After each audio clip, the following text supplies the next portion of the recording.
Good evening, everyone. Om Shanti. Welcome again to Brahma Kumaris Silicon Valley live meditation series.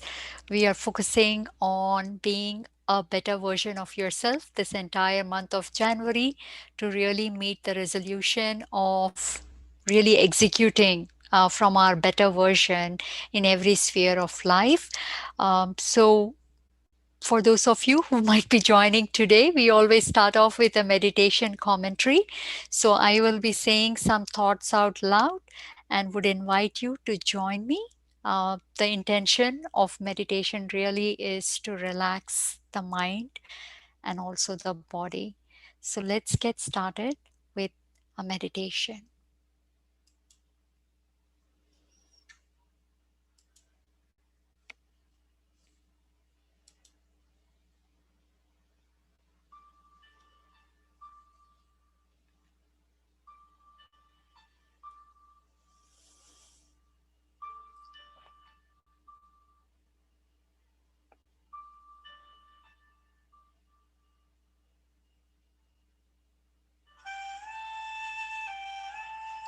It's time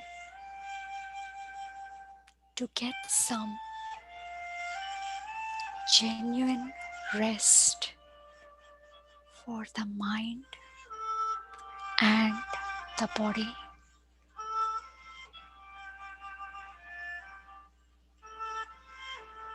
So for a few minutes, let's withdraw from the external hustle bustle.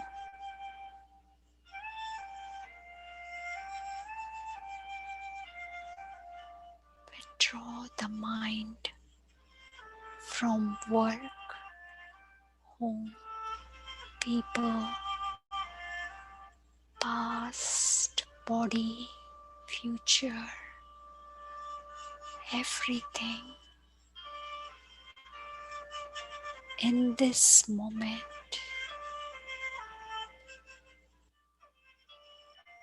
let's take a journey within to be with the most honorable being, I, the soul.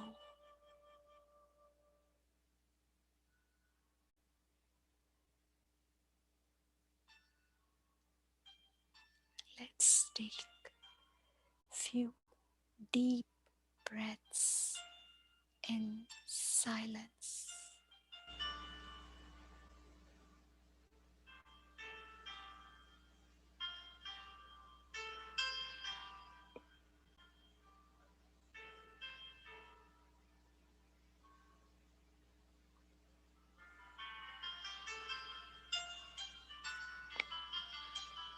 In front of me is a beautiful red rose flower, fragrant, vibrant, soft and attractive. It's considered to be the king of flowers, the most popular, one of the most prettiest.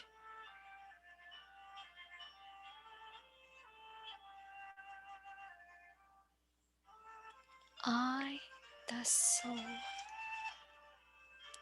is also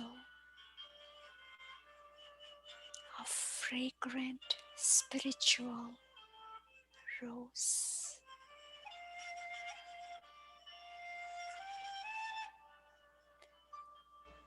The rose has physical fragrance, but I, the soul, has the fragrance of a variety of divine virtues.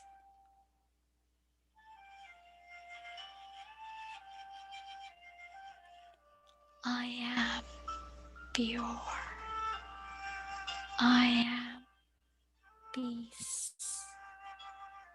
I am love. I am happiness. I am powerful. I am wise. And I am blissful. A spiritual rose with a variety fragrance that can melt away the heart.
That I am a beautiful, vibrant with enthusiasm and zeal, soft and gentle, filled with divine virtues, is a spiritual rose. I belong to the garden of the Supreme Spirit, God.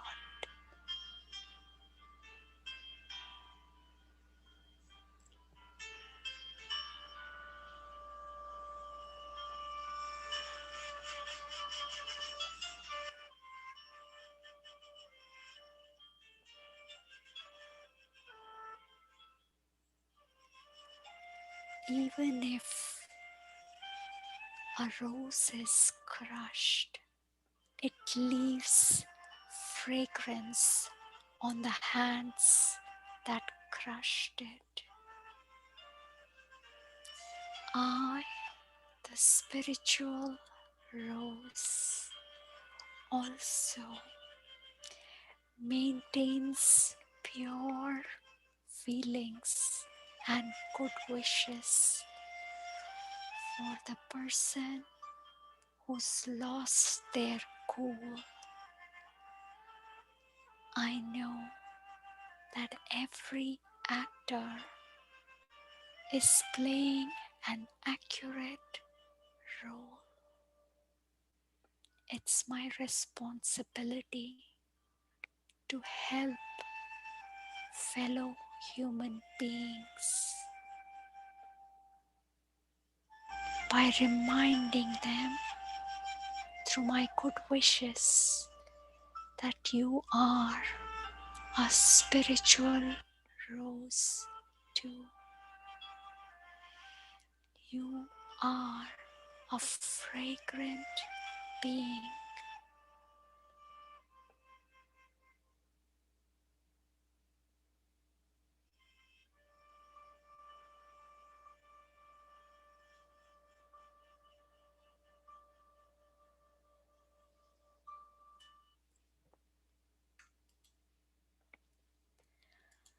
Welcome once again, everyone, to being a better version of yourself. Just a quick revision from yesterday's session, the day one, where we talked about really the building blocks of. How do we become a better version? And we started talking about how the awareness is the foundation of really reaching this goal of being a better version, right? If the awareness is limited and shaky, is really a tiny, puny awareness, then the net worth is also really very limited. Self esteem becomes limited and shaky. I'm not able to maintain my respect, and being a better version becomes a big question mark.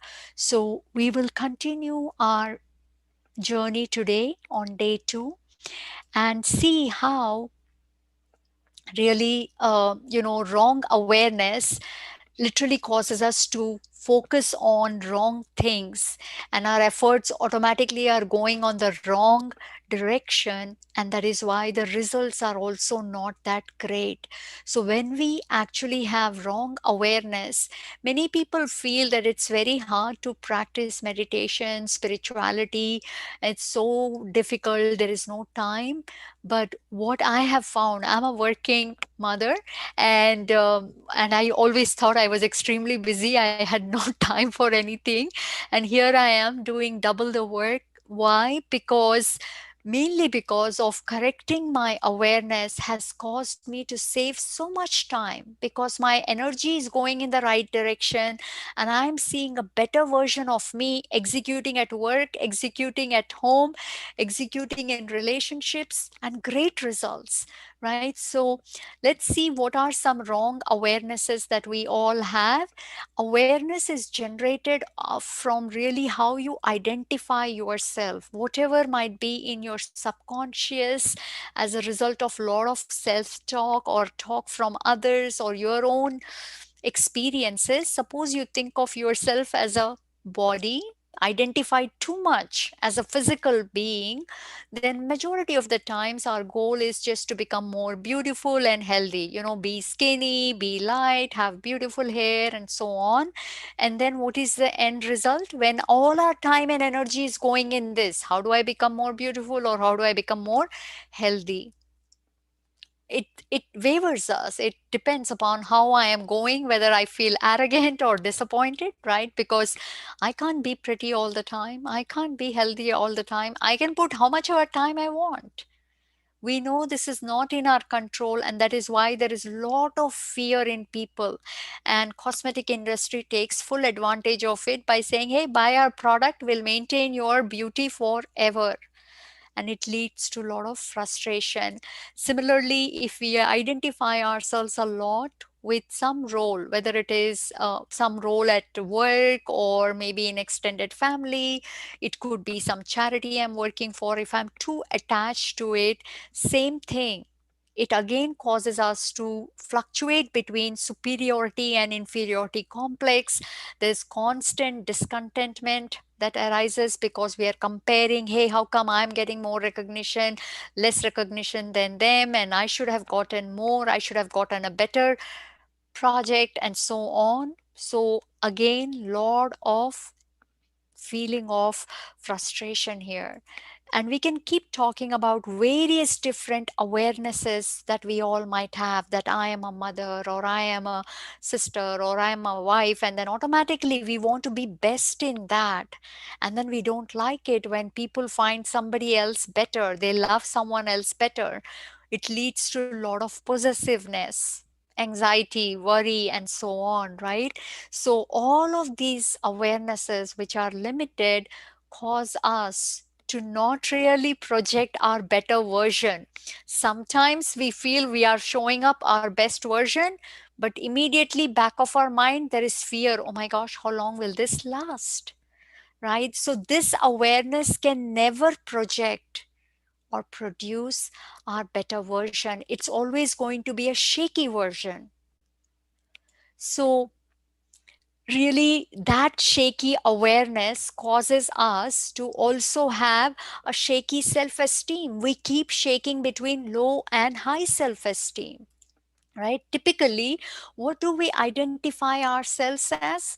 A body, relation, we just talked about this, nationality, religion, talents. I know this, I'm good at this. It could be cooking, it could be art, it could be music, could be variety of different things. And in all of these things, what are we constantly doing? We are comparing. We are comparing with each other to make sure that I am actually better, right? We are trying to prove that I am better. But then in the back of the head, there is always this fear that will I remain the number one? So even when I am thinking I am the best version, I can't enjoy it. There's always this anxiety of losing that number one spot. and and whenever I find someone else coming better than me, then I start feeling low. So this comparison based self esteem is really a handicapped self esteem. And what a crude form of self esteem, where I have to look down upon others to feel self esteem. And we do this constantly. For me at least, till I was not meditating, I didn't even realize how much I looked down upon myself and others to either feel high self esteem or low self esteem. Constantly, we are doing this. We dismiss ourselves also many times through negative self talk, and we dismiss other people too. And why do we do this? Because we don't know any other way to maintain regard for ourselves. The only way we need know is comparison. In all of these things, we are trying to be the best one. And it is not possible to really be the best one because none of these things are fully in my control. I am automatically dependent. If I want to be the best mother, I am automatically dependent on my child's cooperation. They need to do academically well, socially well, medically, everything they need to do well. That's when I, the mother, can be called a successful mother. Same thing at job. I'm dependent on my manager, on the company's success, multiple different things. And then I start comparing with others. So, in each of these things that we identify ourselves with, many people with religion, extremely proud about their religion, and they will constantly look down upon other religion. And it's a big question mark. Can I really ever rise up by looking down upon others? The moment I feel my religion is better than yours, there it is, I'm gone. But we don't see it. Our ego prevents us from seeing our crude form, ugly form of building self esteem. And that is why it is so shaky, because it's based on really limited identity that is associated with the limited body. Right? Till I didn't take this body, I didn't have any religion or job or education. The moment I took the body, I got all of these identities, but they are limited. They're all very limited, and that is why they give us very limited version of ourselves. So we are really now focusing on showing what are the issues with why we are not seeing consistently a better version of ourselves. And not only consistently, it should be day by day improving. And this is my experience in the last 6 years, on working on my awareness, maintaining beautiful unlimited awareness of the self and also of others. And I am very careful in looking inwards and making sure that I'm not looking down upon myself or others to feel self respect. It's a very crude form, so we need to constantly check until we don't start meditation, which is really a tool to look inward, to look at what our thoughts are saying. What is that self talk? Is it putting us down? Is it putting others down? Till we don't stop that, there is no way we can have a stable self esteem. And without a stable self esteem, we cannot execute as a better version, right?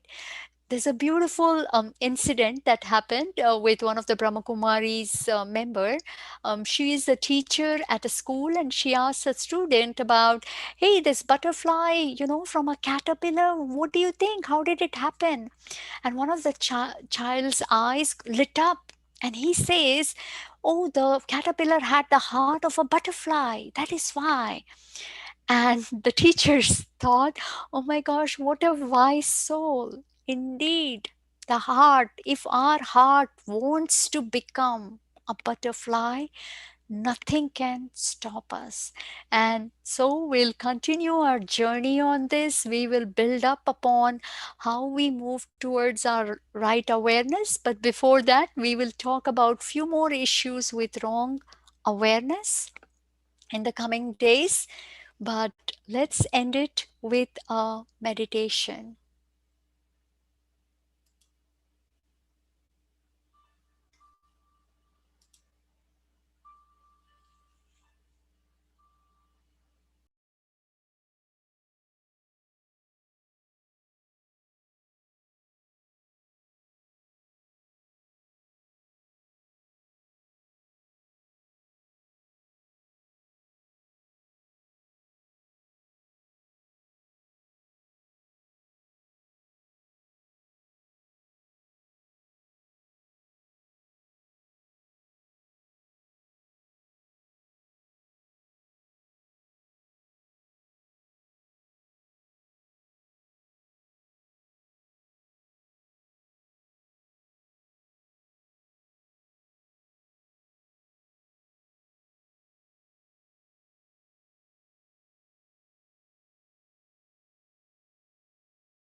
I started paying a lot of attention to the physical appearance.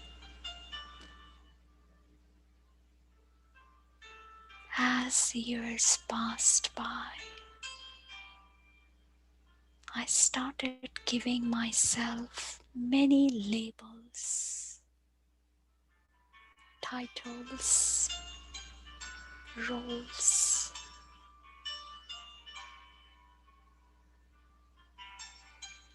I'm a female. I'm an engineer. I'm an Indian. I'm a Hindu. I'm a mother. I'm a daughter. But who am I really? Who am I? I am one. My identity should be one.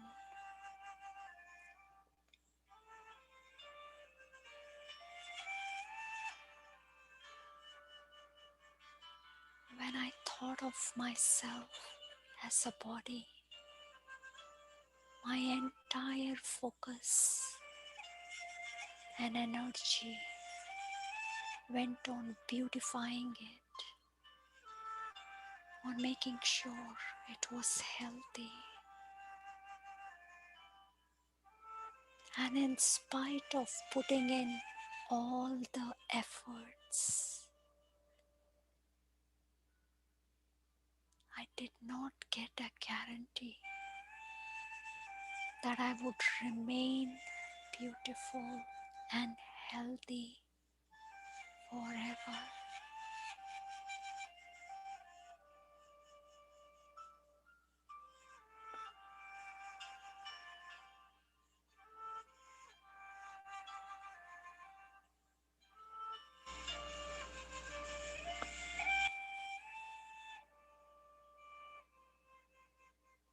I started identifying myself as a role at work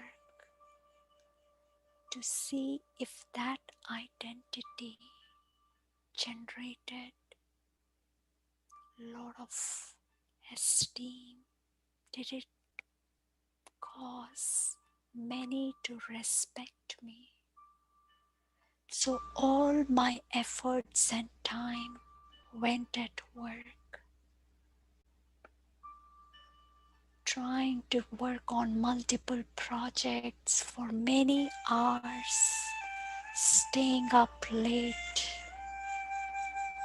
trying to prove that I am really great, the best employee at work.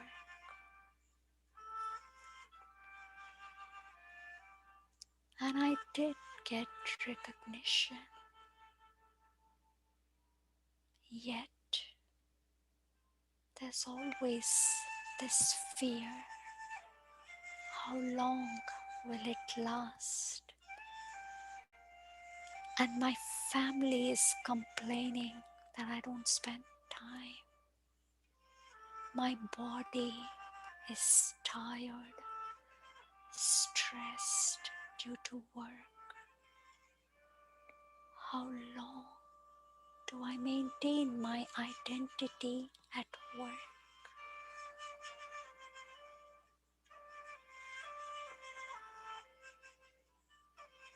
The more I try to control these limited identities, the more they go out of control. The reality is, I am a pure being of light.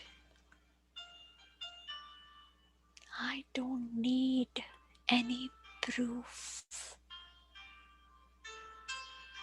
any validations, any justifications. The eternal truth is every human being is a divine child of God.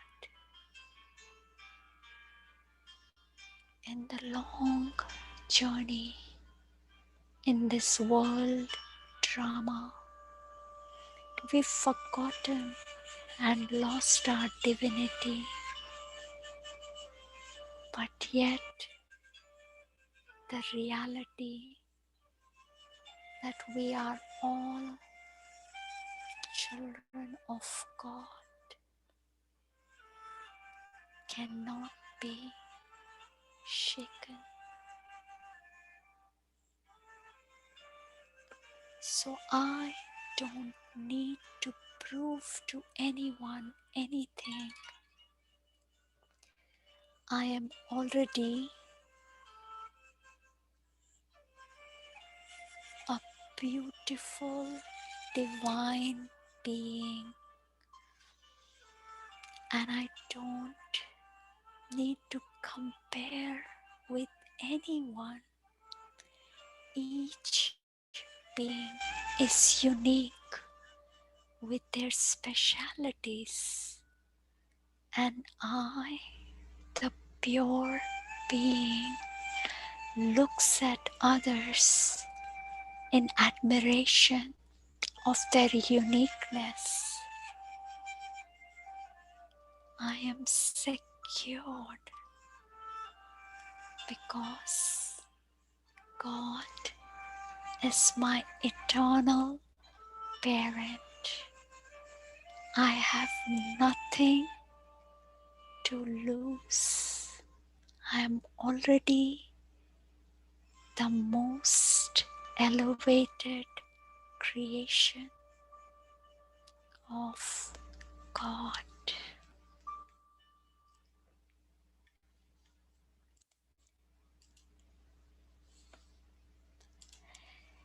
Thank you everyone for joining us today.